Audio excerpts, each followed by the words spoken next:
Okay, hi everyone. In this video, we're going to cover this part of the chapter on page 60.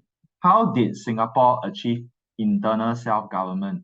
Internal self-government basically means you can govern almost everything in your country already, except left a few things.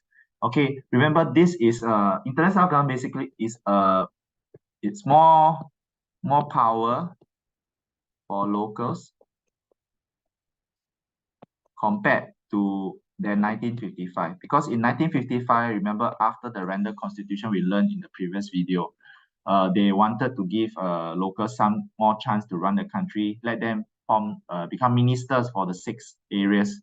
Okay, so they decided, no, not decided, after 1955, some events will happen that help Singapore to get even more closer to independence, to get internal self-government. So we're going to start the story with how the Labour Front, how David Marshall's party governed Singapore, some of the challenges it faced, but eventually what some of the things that they did will help Singapore to become self-government, internal self-government. Okay, so at the start, okay, David Marshall, you can see, you can highlight the thing at the here. They did not get a lot of British support, although they promised Singaporeans that, okay, we want to give you more power to govern the country. But deep down, the British did not really respect David Marshall. They did not cooperate with David Marshall very well, right? So you can see one of the source is quite an interesting example. They even didn't want to give things like a chair and a table if you look at source 7. So that shows how little respect David Marshall's government got from the British government.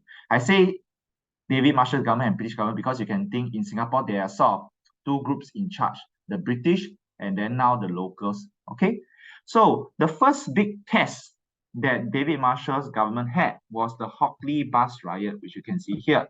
Okay, and this was in 1955, just after he won the election. So maybe it'll be good for you to know a little bit what is the Hock Lee Bus Riot about. So I'll summarize basically. Okay, so let's look at the cartoon on page 61 here. Basically, you want to know why the riot broke out. Okay, so the riot broke out because of this bus workers union. Some bus workers were very unhappy. Why were they unhappy? They were unhappy with some sort of unfair treatment. Okay, you can imagine maybe were not happy with the pay, maybe they're not happy with the working hours. So what happened after that? Okay, the bus workers that were on strike, they went on strike that means they stopped working to make their anger heard. They want to pressure the bus company to give them better working conditions. But instead of improving the bus workers' condition, the bus workers that went on strike were fired, say, sorry, goodbye, you are no longer part of the bus company. Okay, however, they decided to block the bus company and the bus company cannot run as a result, right? So the bus company go and call the police. The police come and call in. The police try to clear them, but as a result, in the process, some people got injured lah. Okay, and that did not end there because the bus driver decided, I want to get some students to help me because students, the bus driver and the students, they know each other. Many of them are Chinese, they know each other.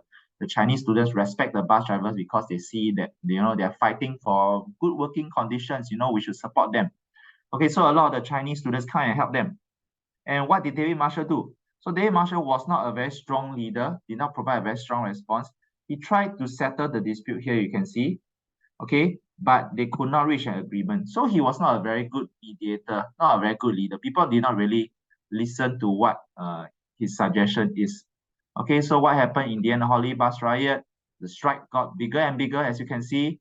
The police here spraying water at the rioters. You see the baton, everything, they're whacking the rioters quite badly. So eventually, the riot got very big and more people got injured and more people got killed. You can see 4 people got killed and 31 people got injured, including a student and the police. Okay, and in the end, what happened? In the end, the bus company gave up. They have an agreement, and the dismissed workers, they got their jobs back. That means the workers that initially protested, that got fired, they got it back. Okay, and you think that will be a happy end of the story, but people are still very unhappy, they remain very suspicious of the government, and there will still be many protests and riots to come, which we'll see in the next few pages. Okay, so what are some of the main takeaway from the riot? You can see that David Marshall did not really handle the riot very well, tried to negotiate, but they did not accept the negotiation at first. Then the riot became very big. Then in the end, they tried to really no choice, they negotiate again, give the bus workers whatever they want. But from doing that, okay, what was the outcome? The British became not very impressed with Marshall's handling. They thought Marshall was not very good at putting down the riot. The Marshal did not send in troops. He refused to call in troops because he did not want to hurt the people who are rioting. But to the British, it's a sign of weakness. Okay, you don't dare to use force to go and put a stop to this riot, to this protest. So they thought Marshall looked very weak. Because Marshall looked very weak, okay, it will affect Marshall's success at the Merdeka Talks. What is this Merdeka Talks? Okay, the Merdeka Talks, okay, is to get self-government. Just now we said at the start of the chapter, they want to get Singapore more power to govern ourselves. Okay, it's known as the Merdeka Talks or the Freedom Talks. At the Merdeka Talks, they wanted internal self-government, full internal self-government. Okay, they wanted to have more control over things like defense and all that. Okay, but the talks did not go very well because the main thing is the British, they doubted the Labour Front's government's ability. If you cannot handle a bus riot, you cannot maintain law and order, how can I trust you to run Singapore? So as a result, Marshall's talks failed and he stepped down as chief minister because he felt like he let the people in Singapore down. Remember, at the 1955 election, they promised Singaporeans that if you vote for Labour Front, I will help to get independence, I help to get self-government for Singapore. And he failed. So he resigned because he was probably felt quite ashamed about it. Okay, so let's look at the next page. So who took over after Marshall stepped down? Okay, is this guy called Lim Yew Hock. Okay, you can see his picture here in the cartoon. Now, what is Lim Yew Hock do and how did he do things differently from David Marshall? We can see it from the second riot in the 1950s, which is the Chinese middle school student riots. Just now, remember, we talked about the Hock Lee Bus Riot. When the bus workers are rioting, the students also come and join the party because they wanted to support the bus riot. Okay, so at the Chinese middle school student riot, what was the issue? And more importantly, how did Lim Yew Hock handle it differently? You need to know. Okay, so the Chinese middle school student riot started because there's this Chinese Middle School Student Union, or SCMSSU. You don't know the full name, just know that it's the student union. Student union is like a student council. It's like a student group. They are supposed to fight for the students' activities. But Lim Yew Hock closed them down because they suspected that the students were doing communist activities or doing illegal activities. Okay, so the students were not happy that their group is being closed down. So they start to gather and they demanded the government to restore the union, bring the union back. Okay, at first they warned the students, then the protest died down. But after that, they decided to expel some students that were causing a lot of trouble.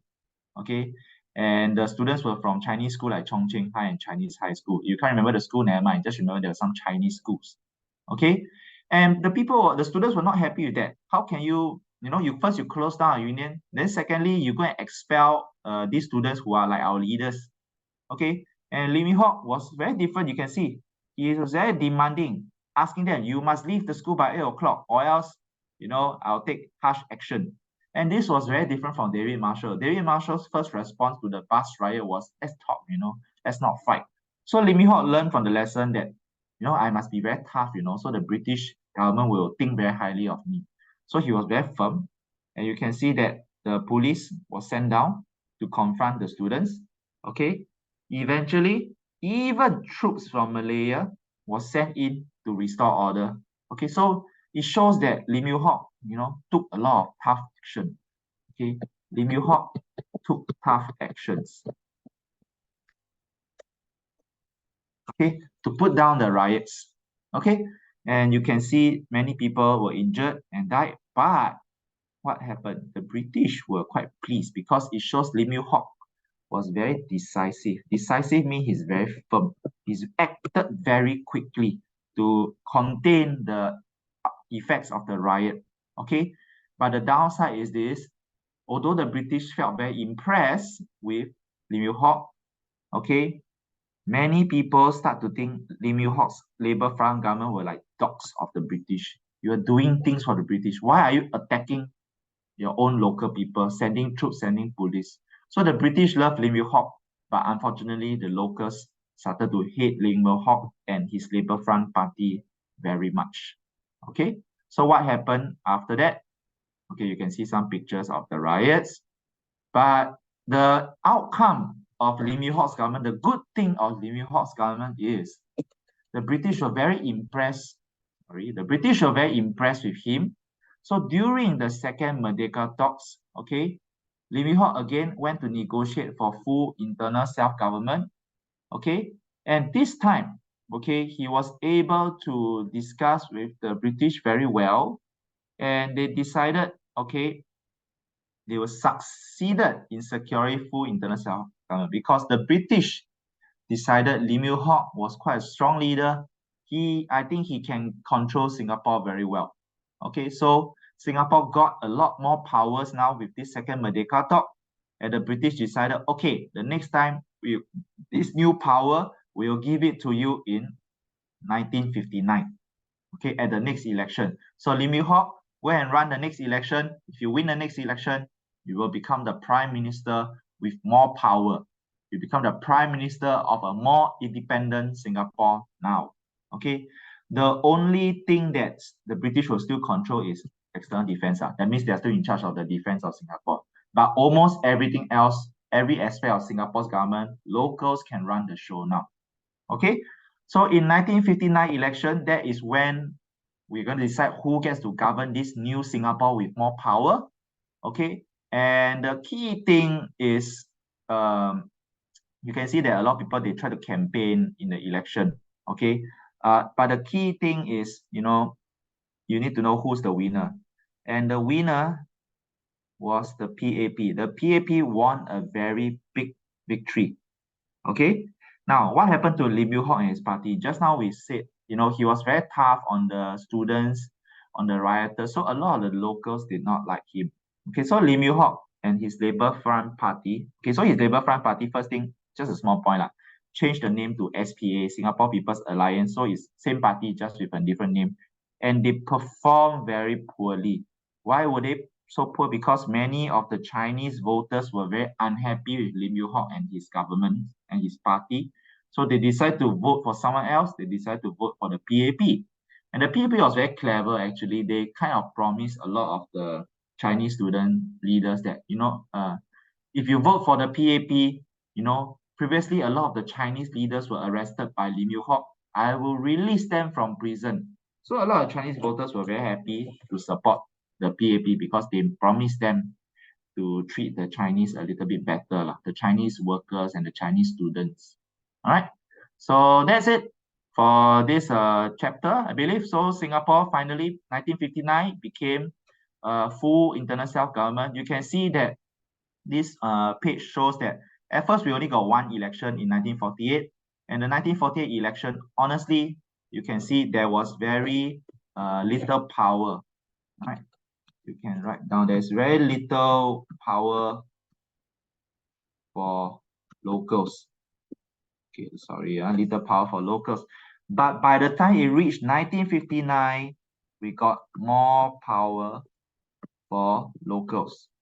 Okay, and these were all the steps that eventually took that for Singapore to become more power with self-government. Do you need to know how many ministers and all these things? Personally, I think don't need, but you need to know some of the events that you mentioned in the previous videos, the Randall Constitution, the elections that happened, the riots that affected the people's perception of the local leaders, okay, eventually determine which local party gets to win the next election.